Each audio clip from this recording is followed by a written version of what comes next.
I'm a 2017-19 batch graduate of IIM Indore, and I'm currently working with ITC. And prior to joining IIM Indore, I graduated in mechanical engineering from IIT Patna, 2013-17 batch. Now, a brief introduction about Ruchika. So, Ruchika is a 2019-21 batch student at FMS Delhi, and she secured 99.82 percentile in CAT 18, and she was able to convert IIM Bangalore and FMS, and finally she chose FMS, and she entered FMS as the batch rank 1. And now I would like, over to you, Ruchika. I would like you to start. And yeah, hi everyone. So Alok did not tell about his percentile. So he got 99.88 percentile, and that too in his first shot. So now I think we'll start the session with the general questions that I get on Quora, like how to analyze mocks, how to take mocks, how to take sectionals, etc. And then we'll hand it over to you guys to shoot your queries, and then we'll try to address those. So just a second, I'll share my screen with you. Is it visible? yeah, I hope it is visible. Yeah, just 2-3 seconds. Wait for 2-3 seconds, like it's frozen. Yeah, all of you can feel free to type anything out in the chat box, and we'll address it.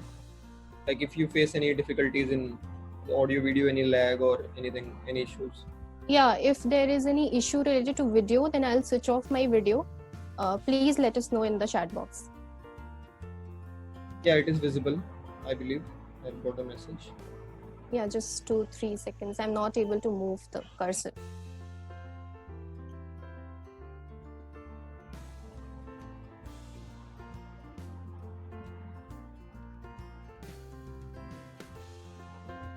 Yeah.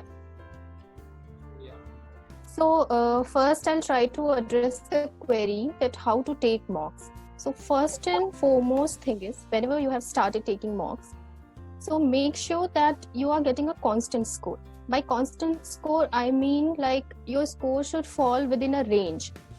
There might be a difference of 20-25 marks in your scores in each mocks. So it happens like when we take mocks, in first mock we got suppose 100, in next mock we got 60, in another mock we are getting 125. So we can see that the scores are varying too much. So if that is the case, then your first and foremost attention should be that you should try to get a constant score. Constant score, as I mentioned, it should be within a range of difference of 20-25 marks. So how can you do that? So I told you, I think on Quora as well, like in CAT, the questions, some of the questions, like they are similar and repeated every year. For example, if you take quantitative ability, so in that you can see that the questions related to time, speed or distance or average or some patterns, some questions are repeated every year. Not every year, you can say in most of the questions, question paper, you can see those questions. So what you can do is that you can just check out the question paper of last 10 years or 15 years, and then you can jot down those topics from which CAT asks question every year, almost every year, and then you can practice those questions. So if you will practice those type of questions, you will be fluent, you will be able to solve those questions easily. And if you will be able to solve those questions easily, you can make sure that you are getting a constant score in every mock. So the first step is to get a constant score. Now coming to LRDI as well. So in LRDI also, you can find some of the questions which are repeated. Like for example, you can take linear arrangement questions, or you can take questions related to like 6 people, they are from 6 different countries, they are in 6 different companies, so like that. So in that we have to prepare a table like structure and then solve that. So if you have practiced say 10 to 15 questions of that sort, you can easily solve that in actual CAT exam as well. So like that, you have to make sure that you note down the topics from which CAT asks question, and then you can get a constant score. Now coming to VARC as well, you can see like questions related to para summary. So if you get the knack of solving a para summary question, you can solve that in actual exam as well. So try to focus on those questions which are repeated, and then try to get a constant score first. So once you have started getting a constant score, the next step is to get a score, like improve your scores. For example, if you're getting 100, you might want to improve your score to 125, 130, so like that. So how can you do that? So see, now you have achieved that level of confidence that you can solve the questions which you have practiced earlier. But now you need to solve the questions which you have never seen, which are weird, which are tough, or which are very different. So how can you do that? You can do that by solving any question and every question that you can get on website or from your coaching institute or anywhere and everywhere. So just try your hands on those questions as well, which are very tough or which you feel are weird or very different from the questions that you get in the CAT paper. So how will it help you? See, when you solve the unseen questions, you are always afraid that what will happen if I'll not be able to solve those questions. So that fear, you need to remove that fear of unknown. How can you remove that fear of unknown? It will come by practice. If you will solve more and more new questions, different questions, so in actual CAT exam also, if you will see a weird question or a new question, you will not be afraid. You will be like, okay, I can take a shot. So just like that, you can improve your ability to solve new questions as well. So the next step is to improve your score. So these two steps you should always keep in mind before taking mocks. Now, moving over, like one of the things that I've observed is that when we are taking a full length mock, what people do is that if they have screwed their VARC section, so always LRDI follows VARC and QA follows DILR. So if you have screwed your VRC section, some people, they get 2 10s, they lose their calm, and then they mess up their DILR section as well as quant as well. So I'll give you an actual example. One of my friends, she took CAT in 2015 when I was also taking CAT. So she was very good in, she got very good marks in mocks. But what she did was, that year in 2015, I think they changed the pattern. They made the quantitative ability part a little easier as compared to the previous years, and they increased the difficulty level of DILR. So she lost her calm after seeing the DILR paper, and because of that, she screwed her quantitative ability as well.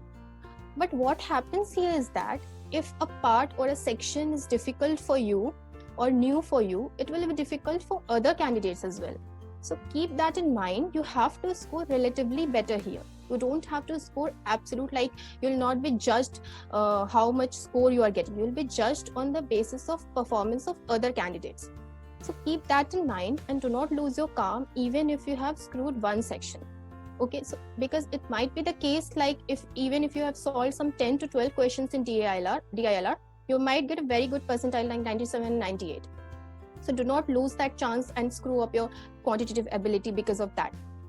So the point here is that always maintain your calm, even if you think that you have not performed well in one section.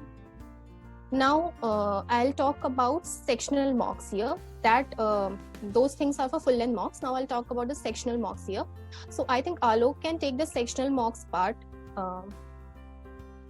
Over to you, Alok. Okay, so for the DILR part, you want to, yeah. So DILR these days, 17, 18 questions can easily fetch you a 99 percentile. And generally, a couple of sets would be very, very difficult and very time taking. So ideally, you should not attempt those sets. You can very well attempt those sets if you are extremely really good in the DILR set. But ideally, for an average candidate, or if you're just trying to score a simple 99 percentile, then you should not touch those sets. And hence, selecting the correct sets becomes of the paramount importance. And this is something which you'll have to inculcate by taking lots and lots of mocks. Like you should be able to identify which sets should you attempt. And in DILR, what happens many a times that you get stuck in a set. So say for example, if it has got 7 to 8 statements and you're not able to get a couple of statements, like you get confused in a couple of statements, and then you get stuck in that set. So getting stuck in a set also costs you dearly, because you'll have to invest some 10 minutes in one set, and if you get stuck, then those 10 minutes are gone, and then you start panicking. So in the DILR, I think the takeaway from the sectional mock should be that you should be able to identify the sets correctly, that these 3-4 sets I'll attempt, and these 1-2 sets you will like have to develop that habit that you will be able to perceive them ki these are difficult and I should not attempt these, at least not in the first go. If I'm able to attempt 4 sets correctly, then I can go for them, but not in the first go. Now in the VARC, solving the RCs first, or you should solve the other questions first. That is something that your mocks are going to tell you. For some people, solving the RCs first work, because RCs are fairly simple and you have to read the comprehension, and the questions are also there, the options are also there. But for some people, if they don't have even a single question ticked within the first 10 minutes, it starts to bother them. The 10 minutes have passed and I have not attempted any question. So for those kind of students, you can attempt the other question, the para jumble and those kind of questions first, if you're good with them. And skimming through the paper once before starting. I'll also like to add one part here. Like in RCs, you can check like if that particular passage interests you. Like if it is from the topic, say politics or sports or entertainment, and if you are interested in that particular topic, then try to attempt that passage first, because that will interest you and you can answer the questions easily as compared to other sets. And because of that, you will gain confidence, and then you will be able to solve other questions in a better manner once you gain the confidence. So I suggest that first skim through the paper and select your RCs and start solving them. If you have decided that you want to attempt RCs first, if you have decided that you want to attempt the verbal ability section first, that's totally up to you. You can do hit and trial and see whichever method is working for you in your mocks, and then you can decide your strategy. Yeah, now I'll tell you one more thing. Like in VARC. So in VARC, always try to use the elimination method. By elimination method, what I mean is that, see, in most of the questions, we see like 2 or 3 options, they look very similar and we are confused between them, that what should we choose. For example, if a sentence says like, the author thinks that the climate of this city is same as that of London. And the other option says like, the author thinks that the climate of this city is similar to that of London. Now see, we will be confused that which of those two is right. But what we can do here is that we can focus on the difference in the 2 options. So the difference lies here in the words similar and same. So do not focus on the similarity here, focus on the difference. Now same and similar, so you can just go through the passage once again, where this line is mentioned or the line of that sort is mentioned, where author is referring about the climate of that particular city. And then you can see if he is talking like the climate is exactly same as that of London or somewhat similar to that of London. And then you can choose your answer. So always focus on the differences in the options which you think are close enough. And then you can find out your answer. Now, moving over to quantitative ability. Yeah, you can scroll. Yeah. So the QA sectional mocks are basically, they hold importance because you should be able to identify which topics you're strong in and which topics you're underconfident in. So what happens in the exam pressure, that when you will be attempting say any mock or any or the actual CAT, some topics which you're not very confident in, you will inherently tend to leave the questions of that topic by seeing only. Let's say if you're not very well versed with geometry, then if a geometry questions comes, you'll not be very confident, and you leave that question and try to look for the questions from the topics which you're confident in. So the sectional mocks are there for you to identify this. These are the topics that I'm not confident in, and these are the topics I'm very good at. And now the topics which you're not very confident at, you should study them separately, like practice some questions from Arun Sharma or whatever source you're taking help from. So to identify those questions, the sectional mocks become important. Now, for the actual CAT, or once you are like very well versed with towards the fag end of your preparation part, if you're a really good candidate, like you're getting above 99 easily, you should jump right into the paper with full throttle and like directly go for solving the questions. No need to skim through or anything of that sort. And you'll be able to solve 20-22 questions at the first go. You'll only say, if you're consistently getting 99 percentile, you only have a couple of weak topics, or you can leave a couple of very lengthy questions which you are seeing that okay, this will take time. but you'll be able to solve at least 20 questions in the first go, and then you can come back and solve the other questions as per your comfort level. And if you're getting a like 97, 98 or anything of that sort, then it would be advisable that you glance through the paper once. I think there is an audio issue.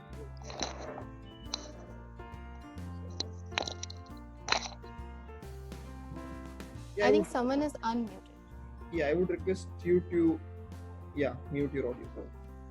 And if you're not getting a very high percentile, then I would advise that you glance through the paper once, because what happens is when you'll be able to see some like 4 or 5 questions or 10 questions that seem to be very easy, then it will be confidence boosting kind of a thing for you, and you'll be able to attempt the paper better. So in the first go, you can attempt all those questions which seem familiar, and then you can come back and attempt the paper again.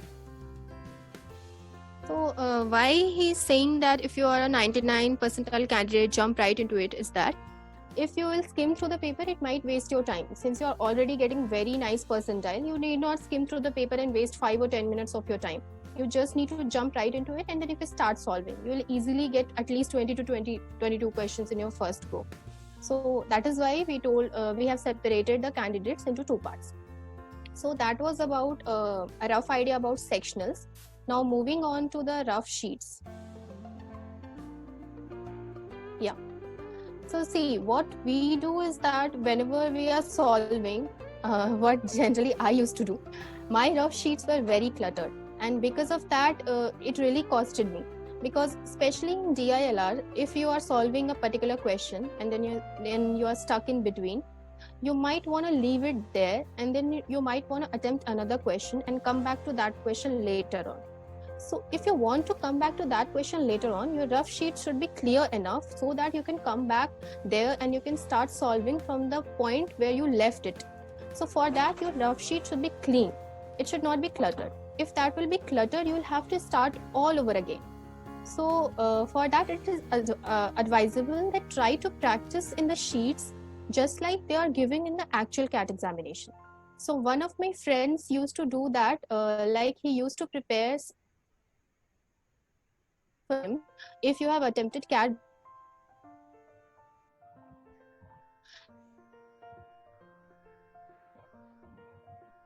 then you can prepare those notepads for yourself for each mocks, and then you can use that for every mock. This will help you because you will be habituated to solve your questions in that particular rectangular sheet, and because of that you'll be able to use your rough sheets in a better manner in actual CAT examination as well. So that is one of the most important tips that I got from my friend, and it actually helped him. So I think it can help you guys as well, especially in DILR, because that small piece of paper is, I think it's very difficult to put all those things when we are solving in that small sheet of paper. So you need to optimize space, and for that you need to practice in the same size of paper that they're offering in CAT examination. Now that was about how to take mocks, sectionals or full length mocks. Now coming to the analysis part. So I think I've written an answer on Quora as well. So I'll just go through those points, as well as I'll add some more points here, especially for sectionals, because I have not written anything about sectionals. So first thing is that you need to strategize based on your speed of learning, based on your grasping power. So suppose you are solving a mock, and you see that first try to solve the unsolved questions. Okay, because those are the questions where you got stuck, where you could not clear, where you could not get the right answer. So always try to solve those questions which you could not solve. Do not see the answers for those questions, because if you see the solution, your mind will be already preoccupied with the solution, and then you will not get the fresh idea that how to solve that question. So if you try to solve the questions that you could not solve in the mock, then you can see you are getting either of the two results. First, you're able to solve that question here in the sound mind without any mock pressure or without any time crunch. So if that is your result, then what you can infer from that is that you are conceptually good. Your concepts are clear related to that question, but you need practice. Practice in terms of what? Practice in terms of time, as well as maintaining your calm and composure. because what happens is that many a times in our actual CAT examination or mocks, we are so nervous that we are not able to solve even simple questions in which we are conceptually sound. So try to develop that through practice. Try to take some 5 or 10 questions per day, set a timer, and try to solve those within the given time. So that will help you in removing this fear, that nervousness, or whatever is costing you those questions. Now, if you are not able to solve them even now, what does this infer? This infers that you need to revise the concepts. Your concepts are not clear for those questions. Okay, so you need to develop the concepts for those questions first, and then you can go on and solve those questions again. Now, coming to the questions that you have solved correctly. So many people do like if they have solved the questions correctly, I am referring to the point 3. If I have solved the questions correctly, that many people leave those questions like, okay, I have solved those questions, that means I've mastered those questions, I'll not even see the solution. So do not do that. Always check the solution that they have given in the mocks analysis. Why I'm saying so is that many a times it happened with me also. Like I wanted to save my time and I left those questions which I've solved correctly. But sometimes when I referred to those solutions, I found out that their methods were very unique and they were actually helpful. They have provided some tips and tricks which I might have never thought. So always see the solution even if you have got the correct answer for those questions as well. Now, since I was talking about the questions that you could not have solved. So see, if you have solved a question for result 1, like if you have solved the questions now without any time or crunch or without any pressure, it might teach you a new shortcut. If you'll see the solution, it might teach you a new shortcut. So you can use that whenever there is time crunch. Okay. And if you're getting result 2 means that you are not able to solve them even now. So you can go and first learn the concept quickly and then try to solve that question again and then check the solution from the mocks. Do not jump into checking the solution from the mocks because that will cost you here. So those are the difference between how to analyze the questions that you have solved and how to analyze the questions that you have not solved in a particular mock. Now, talking about analysis of mocks, so how many mocks you should analyze at a time? So many of my friends, they used to take some 2-3 mocks in a row, and then on the 4th day, they used to analyze all the 3 mocks at once. Do not do that because you will be confused. You'll not remember that which questions you have done, thinking what in the actual mock that you have taken. So always take one mock, then the next day try to analyze that mock, or even if you are taking proctored mocks, then you might get the solution later on. So whenever you got the solution, try to analyze that then and there, and do not take 2-3 mocks in a row and then start analyzing. Now,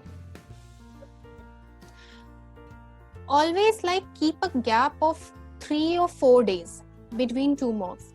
Like suppose if you have taken a mock today, you have analyzed it tomorrow or day after tomorrow, then keep 2 or 3 days for you to improve upon your flaws. Suppose you have found out like these are the areas in which you need to work hard. These are the areas in which you need to build your concepts. Then take some time and work upon your flaws and then take the mock, then take the next mock. Now, the sixth point is learn to optimize time. So see, this is one of the most important thing while taking CAT, that you need to optimize your time. So mocks can help you in that. How? So see, if you have taken any of the AIMCAT or TestFunda mocks or any of the mocks, you can see that they also provide a thing like how much time you have spent on a particular question. So from there, you can get an idea like, okay, if I've spent more than 3 or 4 minutes of time on a particular question, then I've wasted too much time.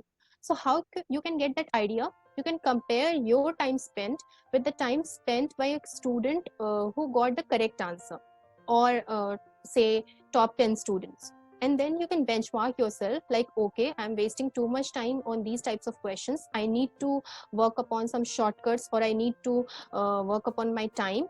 And then you can improve upon those questions in which you are wasting too much time. So that is how you can improve upon your time aspect. Now rough sheets again. So as I mentioned, like while taking mocks also, it is very important to optimize your rough sheets, and while analyzing mocks also, it is very important to refer to those rough sheets, because suppose you are analyzing your mocks 2 days after you have taken that mock, so you might have forgotten that, like, how you have attempted that question. So here rough sheets will come to your rescue. If you have kept your rough sheets with you, then you can go back and refer to your rough sheets, and then you can check, like, okay, I have solved this question using this approach, and the solution is referring to this approach. So that is the difference between two of the approaches, and then you can improve upon your approach. So always try to save your rough sheets, because it will definitely help you while analyzing mocks. Last but not the least, like many students, they when they refer to their overall scores, they are so afraid. Like suppose if they are getting 100 out of total, then they think that, okay, I'll not be able to get good percentile in CAT. But see, if you will break it sectional wise, you might have performed really well in one section. Suppose you have got a total of 100 score, and you have performed really bad in VARC, you have performed really bad in DILR, but you have gotten a really good score in quantitative ability. Suppose you have gotten 60 in quantitative ability and then 20 in the other two. It will give you an idea, like, okay, my quantitative ability syllabus is well and good. Now I need to focus on the other two sections. So do not get disheartened by saying just the full mock score. Just check your overall score, just check your sectional wise scores as well, and then you can refer to your like cutoff, like what is the cutoff for a particular section, and then you can get an idea in which section you need to work more. So always see your scores in that manner. Don't just get disheartened, or don't just get too happy after seeing your scores. Like if you have got like 150 or 160 and you are very happy, and then if you check your sectionals, you are like, okay, I have gotten very good scores in DILR and quantitative ability, but I performed really well in really bad in VARC. So don't forget to do that. It will help both the type of students. Now analyzing sectionals, so I think Alok will take that part. Over to you. Yeah, so quick announcement that this meeting will end in another 5 minutes, so I'll quickly cover these things, and then you'll receive we'll take a short 5-minute break, and you'll receive a fresh link in your mailbox, and from 12:15 we can take your questions in the next whatever 30-40 minutes, whatever you guys would be comfortable with. Yeah, so VARC, I would advise that you should solve it again, because at times the VA questions might have different solutions, and the more you practice, the more you'll be able to answer the unseen and the weird questions. So VARC, as Ruchika has told already, that you should be open to new perspectives and you should solve it again. And DILR, again, I would say that you must solve the unsolved questions and try to get the answers. I would not advise that simply go and see the solution for the sets which you have not solved. And even for the sets that you have solved, so many coaching institutes say time or CL, in the analysis part they would give you that you took say 12 minutes or 15 minutes, or you would yourself realize that I took 15 minutes to solve this particular set. So you can challenge yourself and solve that set in less time also. So say you give yourself 10 minutes and try to solve that set again.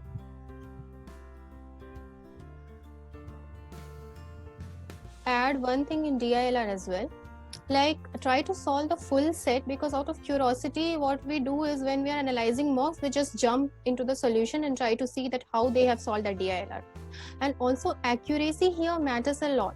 So when you are analyzing your set, try to see that how many questions you have gotten correct out of how many you have attempted. Like in my actual CAT examination in 2018, I attempted only 18 questions. That means I attempted 4 sets and 2 questions from the 5th set.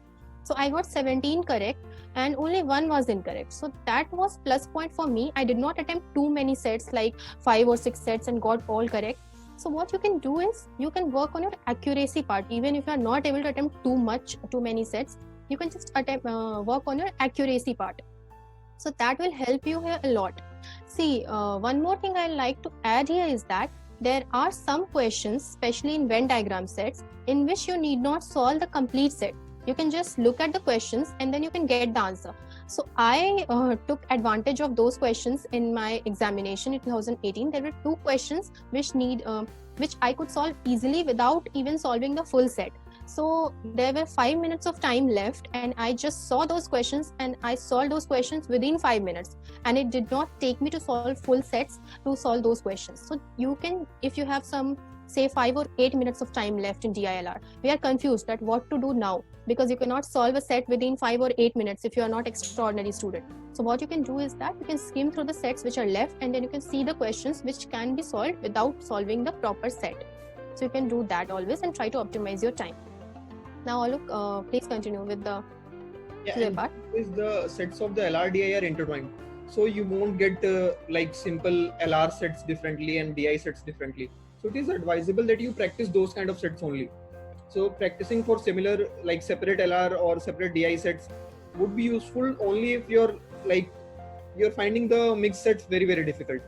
Unless you find it very difficult, don't go for solving separate sets, and solve difficult sets only, because difficult sets are what you're going to get, and like mixed of LR and DI. It won't do you any good if you're solving simple LR sets or separate DI sets. And for the quant, you should solve the unsolved questions and try to see the questions where it took you more time. And again, QA questions are like not very difficult in like previous year, like a couple of years of past catch history. And if the some few of the concepts you feel you're weak in, then you must go and revisit them. Okay, so I think the meeting is going to end, and so we'll meet after just 10 minutes. And yeah, I'll send you a fresh link and we'll meet at 12:15, and then we'll try to address the questions. Yeah. Yeah.